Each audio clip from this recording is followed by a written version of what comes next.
Había una vez un lirio en un lugar apartado, junto a un arroyuelo, y era bien conocido de algunas ortigas y un par de otras florecillas de la vecindad.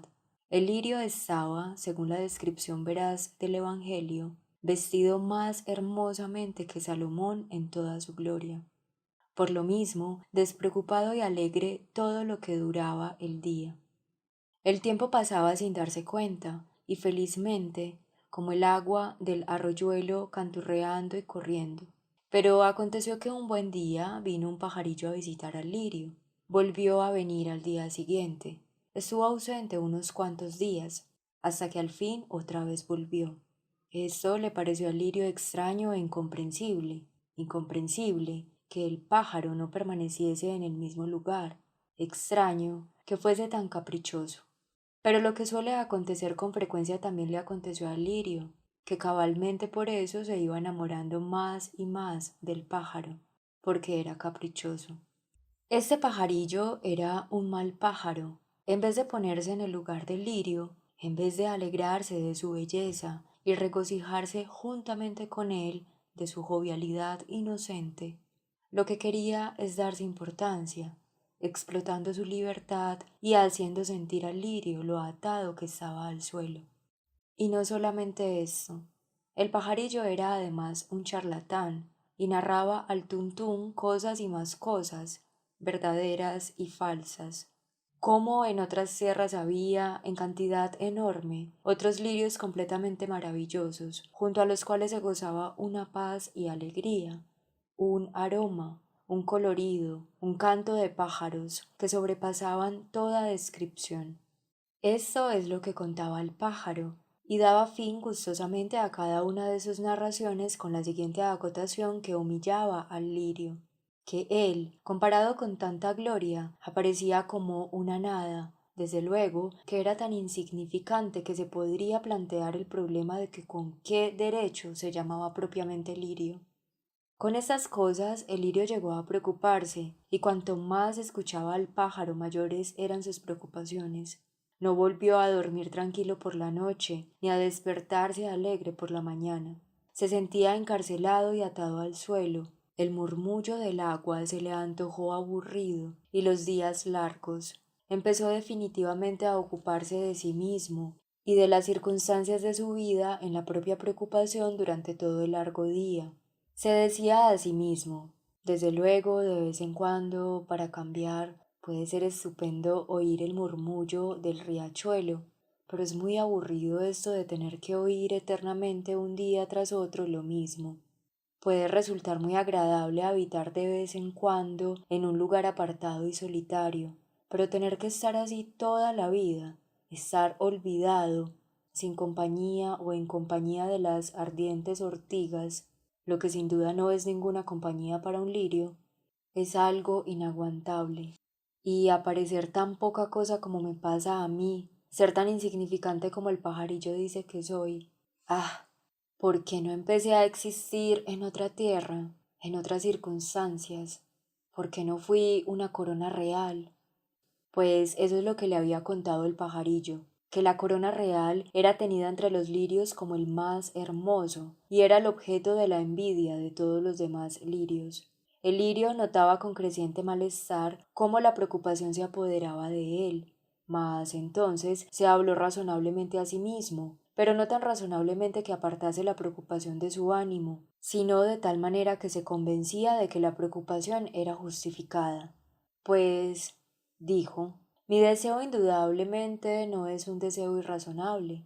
Yo no aspiro a lo imposible, a convertirme en otra cosa distinta de lo que soy, por ejemplo, en un pájaro. Mi deseo simplemente es el de llegar a ser un lirio maravilloso, o a lo sumo el más maravilloso de todos. Mientras tanto, el pajarillo iba y venía, pero con cada visita y cada despedida suyas iba creciendo la inquietud del lirio. Por fin se confió completamente al pájaro. Un atardecer decidieron que a la mañana siguiente cambiaría aquello y se daría fin a la preocupación. A la mañana siguiente temprano vino el pajarillo. Con su pico echaba a un lado la tierra agarrada a la raíz del lirio para que éste pudiera quedar libre. Terminada felizmente la tarea, el pájaro cogió al lirio bajo sus alas y partió. Lo apalabrado era, concretamente, que el pájaro volaría con el lirio allá donde florecieran los lirios maravillosos. Después el pájaro le ayudaría a quedar plantado allí, y gracias al cambio de lugar y al nuevo contorno podría acontecerle muy bien al lirio que llegase a ser un lirio maravilloso en compañía de los demás, o quizá, en definitiva, una corona real, envidiada de todos los demás. Ay, el lirio se marchitó por el camino. Si el preocupado lirio se hubiera contentado con ser lirio, no hubiese llegado a preocuparse. Si no se hubiera preocupado, entonces se hubiese quedado donde estaba en toda su belleza. Si hubiera permanecido en su lugar, entonces hubiese sido precisamente el lirio acerca del cual el sacerdote habló el domingo último, cuando repitió las palabras del Evangelio. Mirad al lirio. Yo os digo que ni Salomón en toda su gloria se vistió como él.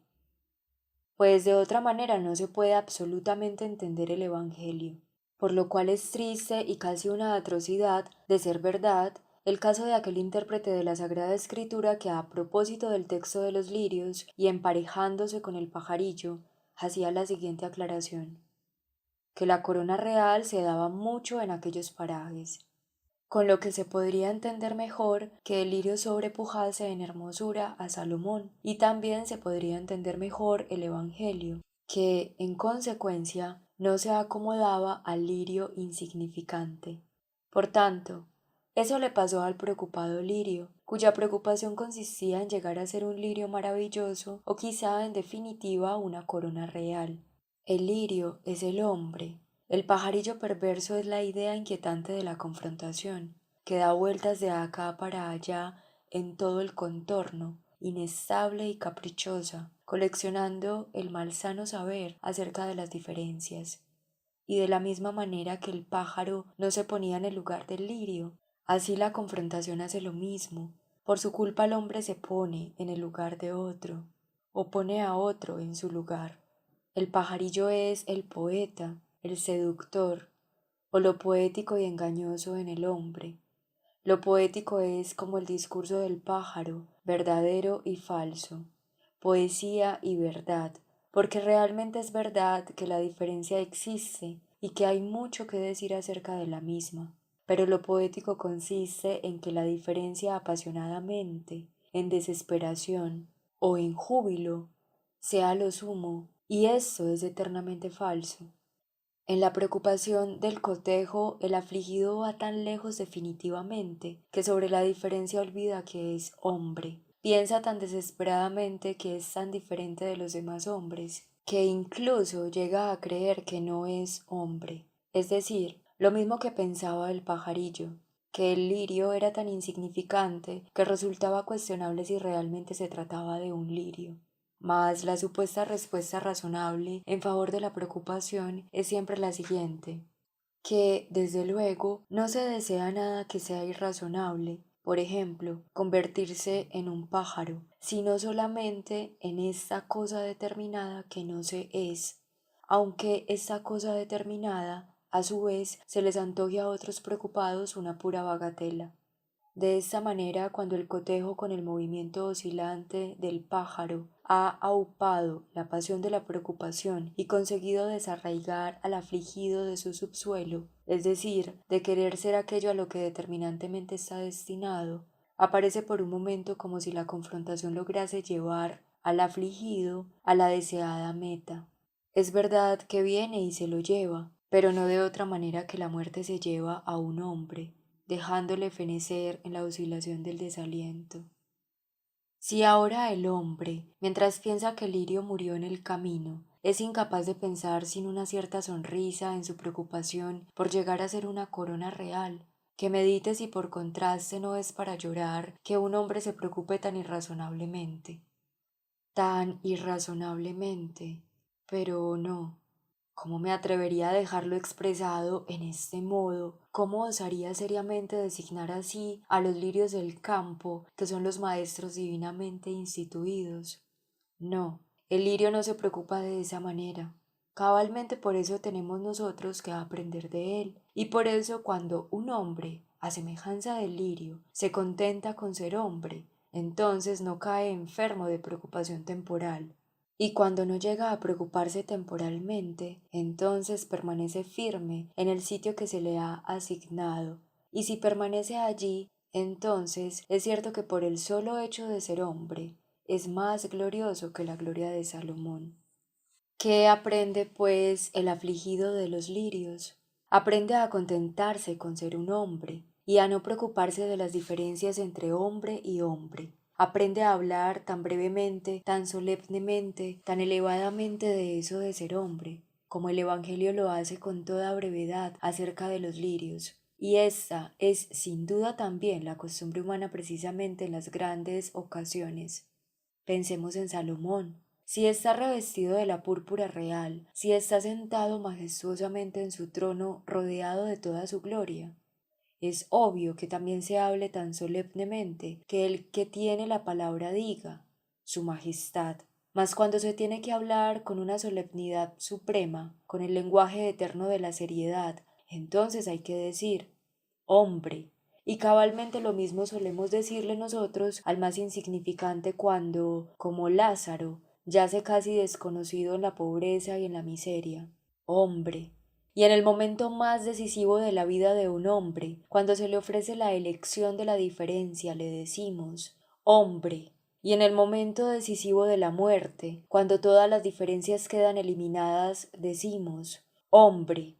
Y no es que con ello hablemos de una manera empequeñecedora.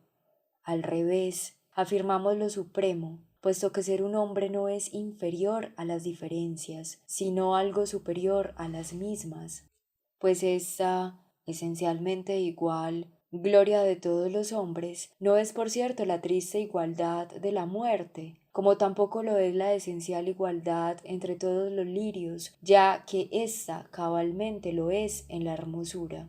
Toda preocupación mundana se basa en que un hombre no quiere contentarse con ser hombre, en que, mediante el cotejo, su preocupado anhelo le hace chocar con la diferencia.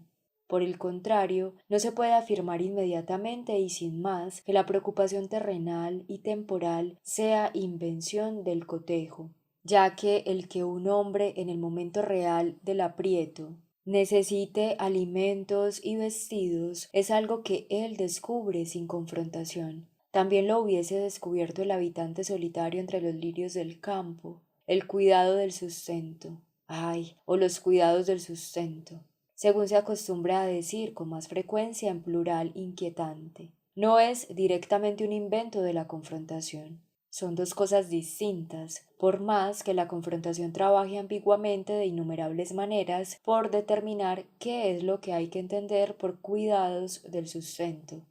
Si no serán con todo. Pero no, el afligido quiere evitar a todo trance, precisamente para soslayar el cotejo, que ningún otro hombre le venga a hablar de estas cosas. En buena hora, y permítasenos intervenir con la siguiente cuestión. Si a pesar de todo no será posible aprender mucho de los pájaros en lo que respecta a este cuidado.